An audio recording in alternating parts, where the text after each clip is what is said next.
gentlemen, that's the sound of a crushed automobile being shredded into a million pieces.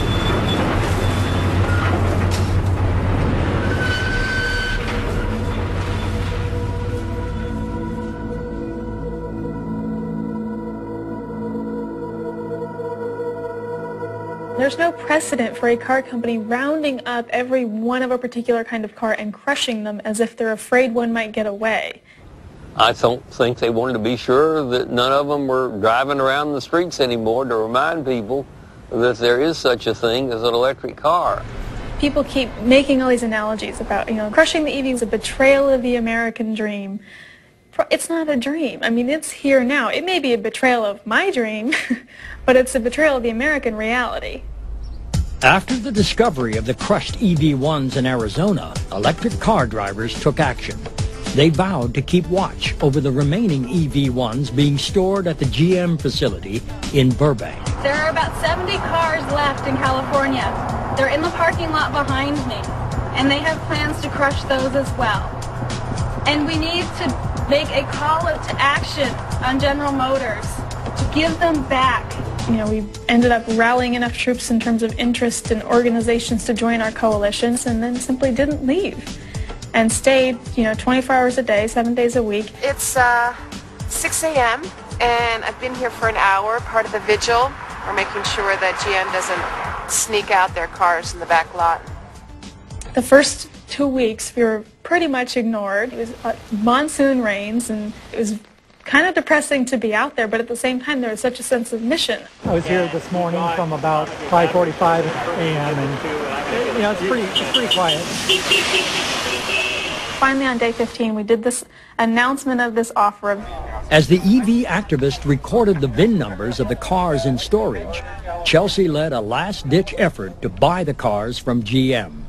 Okay, General Motors contends that no one wants these EV1s here. Would anybody be willing to buy them for the residual price of the lease? And within 48 hours, over 80 people had signed up. And there were only 78 cars in that lot, and already we had a waiting list for a car that wasn't available. I mean, it was a tremendous deja vu moment. So at this point, we thought it would be appropriate to come full circle, join me in holding this check offering $1.9 million to General Motors to put these cars back on the road. Despite the offer, GM did not respond. The fate of the last 78 EV1s remained in doubt. A small group of activists would continue their vigil to keep the dream of the electric car alive. Who controls the future? Whoever has the biggest club. It's in more ways than one. One they can bash you in and one they can belong to. Gentlemen! I know you're all worried, and I agree. There's plenty to be worried about, like this solar power plant, already operational outside Los Angeles. Photovoltaic cells. They convert sunlight directly into electricity. Fluorescent. Lasts 10 times as long as a conventional light bulb. Uses only a quarter of the power. Super windows. Insulate as well as 10 sheets of glass. An electric car. Partially powered by solar panels. But the truth is, gentlemen, I'm not worried about any of these things. Because no one's ever going to know about them. So there's all these conspiracy theories out there about who killed the electric car. So really, who killed the electric car? Well, unfortunately, I can't summarize that in one sentence. What killed the electric vehicle, very simply, I think, is lack of corporate wisdom. In my opinion, it's big oil that killed the electric car. Alan Lloyd killed the electric car program. I was there when he did it. The California Air Resources Board killed the electric car under huge pressure from the auto companies. They were an accessory to the murder, but the murder was committed by the General Motors company. I don't believe that for a minute. GM would sell you a car that ran on pig shit if it sold.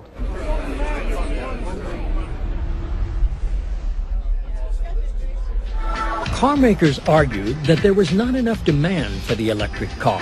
Claiming to have spent millions of dollars on advertising, they said buyers weren't interested. But did consumers even know that the car existed? Did you hear this? Did you ever see this car advertised or anything about it? Never. That's what I'm trying to say. It's totally under the scope of the radar. I don't know who drives an EV1 actually. You don't know anybody? Anybody. Maybe Fernando. I know Fernando. Fernando, did you ever drive an EV1? I've heard of them. He's heard of them. They're not making those cars in California anymore? I know. They're not making them anywhere. It's really too bad. We need those cars. So, why are they getting rid of it? Well, they said that there's no demand for the car. Are they insane? That's a no-brainer. Of course there's a demand. Save gas, save people, save air, save oxygen, save the world. All sounds good to me. We've been selling vehicles for a century, and as you might imagine, we sort of figured out what people wanted. If you ask them, they say, well, I want 300-mile range, I want to be able to go 85 or 90 miles an hour, and I want to carry 4 passengers and have a big trunk, which is basically what we were already selling. I've said this time and time again, people will buy anything you convince them to buy. You feed people enough, and they believe that's the diet. Consumers, they couldn't see the difference between an electric car and a car they were already driving. You know, because they don't read environmental impact. You know, they don't read political instability caused by oil production in the Middle East. All they read is, does this car work and how much does it cost? What really killed EVs was American consumers because they did not accept this idea, did not embrace it, that vehicles could have these limited ranges and still be functional, useful, practical.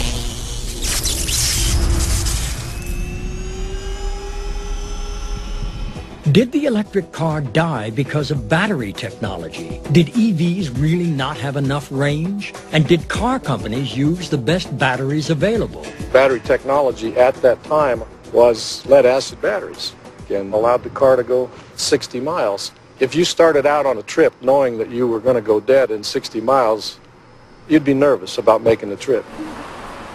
People think that they need a car that will go 300 miles and be able to charge it up or refuel it in 5 minutes. For virtually 90-95% of your driving, you really don't need that. You need a vehicle that will go at least 60 miles or so, and that way your daily commute is covered. For those who wanted greater range from an EV, 100 miles or more, a better battery already existed, developed by a well-known inventor working in Troy, Michigan, about 30 miles from General Motors headquarters. I'm standing. And Iris Ovshinsky. I think you shouldn't do it that way. You should say you're Stan Ovshinsky, and then I'll say I'm Iris Ovshinsky. Don't do it that way. That's funny. With over 200 patents to his name, Stan Ovshinsky had pioneered a new battery, and GM purchased controlling share of his company. We were chosen over 60 different big companies, like Westinghouse and others, who wanted to win the race to make the batteries that would be used in pure electric cars. And we were chosen because we had a battery.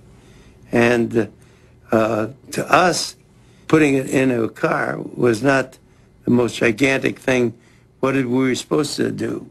But you did sort of expect champagne and roses. I expected champagne and roses. When I said that we were going to put in a paragraph into a newspaper that said we had achieved this, I really expected congratulations to flow in. And then I knew that something was different when the opposite happened. Ovshinsky was censured for publicizing his battery advances without permission and asked not to run advertising in national publications. The EV1 debuted with a weaker battery. It would be another 2 years before Ovshinsky's batteries were installed in the EV1. The first version of the EV1 had defective Delco batteries in them, and they kept failing. So that was GM's failure on those batteries. Once they put good batteries in, they didn't have any problems.